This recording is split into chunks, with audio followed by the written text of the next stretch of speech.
இந்த இடத்துல பார்த்தீங்கன்னா, உங்களோட நீங்க எக்ஸாம் அப்ளை பண்ணும்போது, உங்களோட அந்த எக்ஸாம் ரெசிப்ட் இருக்கும் இல்லைங்களா? அந்த ரெசிப்ட்ல ரிஜிஸ்ட்ரேஷன் நம்பர் அப்படின்னு சொல்லியிருக்கும். அந்த ரிஜிஸ்ட்ரேஷன் நம்பருங்கிற இந்த மெம்பர்ஷிப் நம்பருங்கிற இடத்துல என்ட்ரி பண்ணுங்க.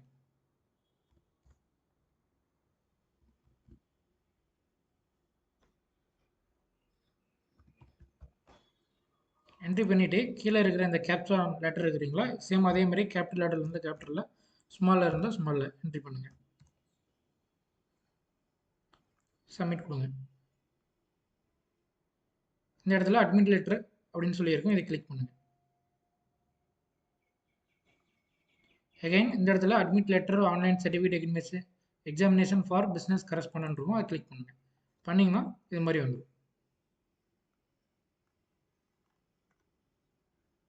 இந்த இடத்துல இந்த சேவஸ் பிடிஎஃப்னு சொல்லியிருக்கோம்.